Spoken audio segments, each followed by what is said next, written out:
ಬಹಳಷ್ಟು ಜನ ಬಹಳಷ್ಟು ಬಾರಿ ಆಣೆ ಪ್ರಮಾಣವನ್ನ ಮಾಡೋದನ್ನ ನಾನು ನೋಡಿದ್ದೇನೆ. ಯಾರೂ ಕೂಡ ಆಣೆ ಮಾಡೋಕೆ ಹೋಗೋದು ಬೇಡ, ಮಾಡಿದವರ ಪಾಪ ಆಡಿದವರ ಬಾಯಲ್ಲಿ ಅನ್ನೋ ಹಂಗಾಗಿದೆ. ಎಲ್ಲರ ವಿಚಾರ ಆ ಮಂಜುನಾಥನಿಗೆ ಯಾಕೆ ಕಟ್ಟಬೇಕು ನಾವು? ಸಚಿವೆ ಆಣೆ ಪ್ರಮಾಣ ವಿಚಾರಕ್ಕೆ ಚಲುವಾದಿ ನಾರಾಯಣ ಸ್ವಾಮಿ ಕಿಡಿಕಾರಿದ್ದಾರೆ. ಪ್ರತಿಪಕ್ಷ ನಾಯಕ ಚಲುವಾದಿ ನಾರಾಯಣ ಸ್ವಾಮಿ ಕಿಡಿಕಾರಿದ್ದಾರೆ. ಬಹಳ ಜನರನ್ನು ನಾನು ಧರ್ಮಸ್ಥಳಕ್ಕೆ ಹೋದವ್ರು ನೋಡಿದ್ದೀನಿ. ಇಂಥ ವಿಚಾರಗಳು ದೇವ್ರ ತನಕ ತಗೊಂಡೋಗೋದು ಸರಿಯಲ್ಲಪ್ಪ. ಇವರು ಹೋಗೋದು ಬೇಡ, ಅವರು ಬರೋದು ಬೇಡ. ಏನೋ ಹೇಳ್ತಾರೆ, ಒಂದು ಗಾದೆ ಹೇಳ್ತಾರೆ, ಈಗ ಮಾಡಿದ ಪಾಪ ಆಡಿದವನ ಬಾಯಲ್ಲಿ ಅಂತ. ಇದನ್ನು ತಗೊಂಡು ನೀವು ಅದು ಯಾಕೆ ಮಂಜುನಾಥನ ಕಟ್ಟಕ್ಕೆ ಹೋಗ್ತೀರಪ್ಪ? ಈಗ ಮಂಜುನಾಥನಿಗೆ ಪಾಪ ಬರೋದು ಬೇಡ, ನಮ್ಮ ಪಾಪ ಕಳಿಯೋಂಥ ವ್ಯಕ್ತಿಗೆ ತಗೊಂಡೋಗಿ ದೇವ್ರಿಗೆ ತಗೊಂಡೋಗಿ ನಾವು ಇದನ್ನು ಕಟ್ಟೋದು ಎಷ್ಟು ಬಹಳಷ್ಟು ಜನ ಬಹಳಷ್ಟು ಬಾರಿ ಆಣೆ ಪ್ರಮಾಣವನ್ನ ಮಾಡೋದನ್ನ ನಾನು ನೋಡಿದ್ದೇನೆ. ಯಾರೂ ಕೂಡ ಆಣೆ ಮಾಡೋಕೆ ಹೋಗೋದು ಬೇಡ, ಮಾಡಿದವರ ಪಾಪ ಆಡಿದವರ ಬಾಯಲ್ಲಿ ಅನ್ನೋ ಹಂಗಾಗಿದೆ. ಎಲ್ಲರ ವಿಚಾರ ಆ ಮಂಜುನಾಥನಿಗೆ ಯಾಕೆ ಕಟ್ಟಬೇಕು ನಾವು? ಸಚಿವೆ ಆಣೆ ಪ್ರಮಾಣ ವಿಚಾರಕ್ಕೆ ಚಲುವಾದಿ ನಾರಾಯಣ ಸ್ವಾಮಿ ಕಿಡಿಕಾರಿದ್ದಾರೆ. ಪ್ರತಿಪಕ್ಷ ನಾಯಕ ಚಲುವಾದಿ ನಾರಾಯಣ ಸ್ವಾಮಿ ಕಿಡಿಕಾರಿದ್ದಾರೆ. ಬಹಳ ಜನರನ್ನು ನಾನು ಧರ್ಮಸ್ಥಳಕ್ಕೆ ಹೋದವ್ರು ನೋಡಿದ್ದೀನಿ. ಇಂಥ ವಿಚಾರಗಳು ದೇವ್ರ ತನಕ ತಗೊಂಡೋಗೋದು ಸರಿಯಲ್ಲಪ್ಪ. ಇವರು ಹೋಗೋದು ಬೇಡ, ಅವರು ಬರೋದು ಬೇಡ. ಏನೋ ಹೇಳ್ತಾರೆ, ಒಂದು ಗಾದೆ ಹೇಳ್ತಾರೆ, ಈಗ ಮಾಡಿದ ಪಾಪ ಆಡಿದವನ ಬಾಯಲ್ಲಿ ಅಂತ. ಇದನ್ನು ತಗೊಂಡು ನೀವು ಅದು ಯಾಕೆ ಮಂಜುನಾಥನ ಕಟ್ಟಕ್ಕೆ ಹೋಗ್ತೀರಪ್ಪ? ಈಗ ಮಂಜುನಾಥನಿಗೆ ಪಾಪ ಬರೋದು ಬೇಡ, ನಮ್ಮ ಪಾಪ ಕಳಿಯೋಂಥ ವ್ಯಕ್ತಿಗೆ ತಗೊಂಡೋಗಿ ದೇವ್ರಿಗೆ ತಗೊಂಡೋಗಿ ನಾವು ಇದನ್ನು ಕಟ್ಟೋದು ಎಷ್ಟು ಬಹಳಷ್ಟು ಜನ ಬಹಳಷ್ಟು ಬಾರಿ ಆಣೆ ಪ್ರಮಾಣವನ್ನ ಮಾಡೋದನ್ನ ನಾನು ನೋಡಿದ್ದೇನೆ. ಯಾರೂ ಕೂಡ ಆಣೆ ಮಾಡೋಕೆ ಹೋಗೋದು ಬೇಡ, ಮಾಡಿದವರ ಪಾಪ ಆಡಿದವರ ಬಾಯಲ್ಲಿ ಅನ್ನೋ ಹಂಗಾಗಿದೆ. ಎಲ್ಲರ ವಿಚಾರ ಆ ಮಂಜುನಾಥನಿಗೆ ಯಾಕೆ ಕಟ್ಟಬೇಕು ನಾವು? ಸಚಿವೆ ಆಣೆ ಪ್ರಮಾಣ ವಿಚಾರಕ್ಕೆ ಚಲುವಾದಿ ನಾರಾಯಣ ಸ್ವಾಮಿ ಕಿಡಿಕಾರಿದ್ದಾರೆ. ಪ್ರತಿಪಕ್ಷ ನಾಯಕ ಚಲುವಾದಿ ನಾರಾಯಣ ಸ್ವಾಮಿ ಕಿಡಿಕಾರಿದ್ದಾರೆ. ಬಹಳ ಜನರನ್ನು ನಾನು ಧರ್ಮಸ್ಥಳಕ್ಕೆ ಹೋದವ್ರು ನೋಡಿದ್ದೀನಿ. ಇಂಥ ವಿಚಾರಗಳು ದೇವ್ರ ತನಕ ತಗೊಂಡೋಗೋದು ಸರಿಯಲ್ಲಪ್ಪ. ಇವರು ಹೋಗೋದು ಬೇಡ, ಅವರು ಬರೋದು ಬೇಡ. ಏನೋ ಹೇಳ್ತಾರೆ, ಒಂದು ಗಾದೆ ಹೇಳ್ತಾರೆ,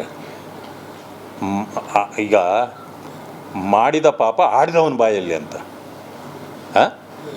ಇದನ್ನು ತಗೊಂಡು ನೀವು ಅದು ಯಾಕೆ ಮಂಜುನಾಥನ ಕಟ್ಟಕ್ಕೆ ಹೋಗ್ತೀರಪ್ಪ? ಈಗ ಮಂಜುನಾಥನಿಗೆ ಪಾಪ ಬರೋದು ಬೇಡ, ನಮ್ಮ ಪಾಪ ಕಳಿಯೋಂಥ ವ್ಯಕ್ತಿಗೆ ತಗೊಂಡೋಗಿ ದೇವ್ರಿಗೆ ತಗೊಂಡೋಗಿ ನಾವು ಇದನ್ನು ಕಟ್ಟೋದು ಎಷ್ಟು ಬಹಳಷ್ಟು ಜನ ಬಹಳಷ್ಟು ಬಾರಿ ಆಣೆ ಪ್ರಮಾಣವನ್ನ ಮಾಡೋದನ್ನ ನಾನು ನೋಡಿದ್ದೇನೆ. ಯಾರೂ ಕೂಡ ಆಣೆ ಮಾಡೋಕೆ ಹೋಗೋದು ಬೇಡ, ಮಾಡಿದವರ ಪಾಪ ಆಡಿದವರ ಬಾಯಲ್ಲಿ ಅನ್ನೋ ಹಂಗಾಗಿದೆ. ಎಲ್ಲರ ವಿಚಾರ ಆ ಮಂಜುನಾಥನಿಗೆ ಯಾಕೆ ಕಟ್ಟಬೇಕು ನಾವು? ಸಚಿವೆ ಆಣೆ ಪ್ರಮಾಣ ವಿಚಾರಕ್ಕೆ ಚಲುವಾದಿ ನಾರಾಯಣ ಸ್ವಾಮಿ ಕಿಡಿಕಾರಿದ್ದಾರೆ. ಪ್ರತಿಪಕ್ಷ ನಾಯಕ ಚಲುವಾದಿ ನಾರಾಯಣ ಸ್ವಾಮಿ ಕಿಡಿಕಾರಿದ್ದಾರೆ. ಬಹಳ ಜನರನ್ನು ನಾನು ಧರ್ಮಸ್ಥಳಕ್ಕೆ ಹೋದವ್ರು ನೋಡಿದ್ದೀನಿ. ಇಂಥ ವಿಚಾರಗಳು ದೇವ್ರ ತನಕ ತಗೊಂಡೋಗೋದು ಸರಿಯಲ್ಲಪ್ಪ. ಇವರು ಹೋಗೋದು ಬೇಡ, ಅವರು ಬರೋದು ಬೇಡ. ಏನೋ ಹೇಳ್ತಾರೆ, ಒಂದು ಗಾದೆ ಹೇಳ್ತಾರೆ, ಈಗ ಮಾಡಿದ ಪಾಪ ಆಡಿದವನ ಬಾಯಲ್ಲಿ ಅಂತ. ಇದನ್ನು ತಗೊಂಡು ನೀವು ಅದು ಯಾಕೆ ಮಂಜುನಾಥನ ಕಟ್ಟಕ್ಕೆ ಹೋಗ್ತೀರಪ್ಪ? ಈಗ ಮಂಜುನಾಥನಿಗೆ ಪಾಪ ಬರೋದು ಬೇಡ, ನಮ್ಮ ಪಾಪ ಕಳಿಯೋಂಥ ವ್ಯಕ್ತಿಗೆ ತಗೊಂಡೋಗಿ ದೇವ್ರಿಗೆ ತಗೊಂಡೋಗಿ ನಾವು ಇದನ್ನು ಕಟ್ಟೋದು ಎಷ್ಟು ರಾಜಕಾರಣಿ ಆಗಲಿ ಅಥವಾ ರಾಜಕೀಯ ಹೊರತುಪಡಿಸಿ ಆಗಲಿ ಇಂಥ ಪದಗಳನ್ನ ಉಪಯೋಗಿಸೋದು ಗೌರವ ಅಲ್ಲ. ಅವರು ಆ ಥರ ಚಾಲೆಂಜ್ ಮಾಡೋಂಗಿದ್ರೆ ನಮ್ಮ ಲಕ್ಷ್ಮಿಯವರು ಹೇಳ್ದಾಗೆ ಬಂದು ಧರ್ಮಸ್ಥಳದಲ್ಲಿ ಮಾಡಬೇಕು. ಸಿಟಿ ರವಿ ಮಾತನಾಡಿರೋದು ರೆಕಾರ್ಡ್ ಆಗಿಲ್ಲ, ಅದನ್ನ ಬಳಕೆ ಮಾಡಿ ಮಾತನಾಡಿಲ್ಲ ಎಂದಿದ್ದಾರೆ. ಅಂದ್ರೆ ಆ ಭಾಷೆಯನ್ನ ಅವಹೇಳನಕಾರಿಯಾದಂಥ ಮಾತನ್ನ ನಾನು ಮಾತನಾಡಿಲ್ಲ ಎಂದು ಹೇಳಿದ್ದಾರೆ. ಇದು ಆಕಸ್ಮಿಕ, ಯಾಕಾಯ್ತೋ ಏನಾಯ್ತೋ ಮಾತನಾಡಿದ್ದೇನೆ, ಕ್ಷಮೆ ಕೇಳ್ತೇನೆ ಎಂದಿದ್ರೆ ಗೌರವ ಉಳಿತಾ ಇತ್ತು. ಮಂಡ್ಯದಲ್ಲಿ ಸಚಿವ ಚಲುವರಾಯಸ್ವಾಮಿ ಅವರು ಹೇಳಿಕೆಯನ್ನು ಕೊಟ್ಟಿದ್ದಾರೆ. ನೋಡಿ, ಅವರು ಮಾತಾಡಿಲ್ಲ ಅಂದಿದ್ದಾರೆ, ಅದು ರೆಕಾರ್ಡ್ ಆಗಿಲ್ಲ, ಇನ್ನೂ ಕೂಡ ಆಧಾರ ಇಲ್ಲ, ಕ್ಷಮೆ ಕೇಳಿದರೆ ಆಗೋಗಿರೋದು, ಗೌರವ ಉಳಿತಾ ಇತ್ತು ಅಂತೇಳಿ ಮಂತ್ರಿಗಳು ಹೇಳಿದ್ದಾರೆ. ನೋಡಿ ಏನು ಹೇಳಿದ್ದಾರೆ ನೋಡೋಣ. ಈಗ ಅದೇನಾಗಿದೆ, ಸದನ ಕಾಲಪ್ಪಾಗಿರೋದ್ರಿಂದ ಅಜ್ಜನ್ನಾಗಿರೋದ್ರಿಂದ ಅದು ರೆಕಾರ್ಡ್ ಆಗಿರಲ್ಲ. ಅದನ್ನು ಒಂದು ಅವರು ಬಳಕೆ ಮಾಡ್ಕೊಂಡು ನಾನು ಮಾತನಾಡಿಲ್ಲ, ನಾನು ಹೇಳಿಲ್ಲ ಅಂತ. ಯಾರು ಇಂಥ ವಿಚಾರನ ಮಾತನಾಡದೇ ಇರೋದನ್ನು ಮಾತನಾಡಿದ್ದಾರೆ ಅಂತೇಳಿ ತಗೊಳ್ಳಿಕ್ಕೆ ಸಾಧ್ಯ ಇಲ್ಲ. ಅಲ್ಲಿದ್ದಂಥ ಎಲ್ಲ ಸದಸ್ಯರಿಗೂ ಗೊತ್ತು, ಅವರ ಪಾರ್ಟಿಯವ್ರಿಗೂ ಗೊತ್ತು ಇದು ಮಾತನಾಡಬಾರ್ದು ಅಂತ. ಅನೇಕರು ನನ್ನ ಜೊತೆಲೂ ಮಾತನಾಡಿದ್ದಾರೆ. ಬಹುಶಃ ಅವರು ಮಾತಾಡಿರೋದೇ ಮಹಾ ಅಪರಾಧ ಒಬ್ಬ ಸೀನಿಯರ್ ಲೀಡ್ರಾಗಿ. ಇದು ಆಕಸ್ಮಿಕ, ಯಾಕೆ ಬತ್ತೋ ಏನಾಯ್ತೋ ಮಾತಾಡಿದ್ದೀನಿ, ಇದು ಕ್ಷಮೆ ಕೇಳಿಬಿಟ್ಟಿದ್ರೆ ಇನ್ನೊಂದಷ್ಟು ಅಟ್ಲೀಸ್ಟ್ ಒಂದು ಅಷ್ಟನಾರು ಕಡಿಮೆ ಆಗೋದೇನೋ, ಅವ್ರ ಗೌರವ ಕಡಿಮೆ ಉಳ್ಕೊಳ್ಳೋದೇನೋ. ಅವ್ರು ಇನ್ನೂ ವಾದ ಮಾಡೋಕ್ಕೆ ನಿಂತಿರೋದ್ರಿಂದ ಯಾರೇ ಆಗಲಿ, ಈ ಮಟ್ಟದ ರಾಜಕಾರಣಿ ಆಗಲಿ ಅಥವಾ ರಾಜಕೀಯ ಹೊರತುಪಡಿಸಿ ಆಗಲಿ ಇಂಥ ಪದಗಳನ್ನ ಉಪಯೋಗಿಸೋದು ಗೌರವ ಅಲ್ಲ. ಅವರು ಆ ಥರ ಚಾಲೆಂಜ್ ಮಾಡೋಂಗಿದ್ರೆ ನಮ್ಮ ಲಕ್ಷ್ಮಿಯವರು ಹೇಳ್ದಾಗೆ ಬಂದು ಧರ್ಮಸ್ಥಳದಲ್ಲಿ ಮಾಡಬೇಕು. ಸಿಟಿ ರವಿ ಮಾತನಾಡಿರೋದು ರೆಕಾರ್ಡ್ ಆಗಿಲ್ಲ, ಅದನ್ನ ಬಳಕೆ ಮಾಡಿ ಮಾತನಾಡಿಲ್ಲ ಎಂದಿದ್ದಾರೆ. ಅಂದ್ರೆ ಆ ಭಾಷೆಯನ್ನ ಅವಹೇಳನಕಾರಿಯಾದಂಥ ಮಾತನ್ನ ನಾನು ಮಾತನಾಡಿಲ್ಲ ಎಂದು ಹೇಳಿದ್ದಾರೆ.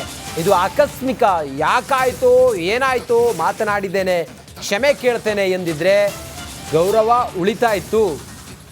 ಮಂಡ್ಯದಲ್ಲಿ ಸಚಿವ ಚಲುವರಾಯಸ್ವಾಮಿ ಅವರು ಹೇಳಿಕೆಯನ್ನು ಕೊಟ್ಟಿದ್ದಾರೆ.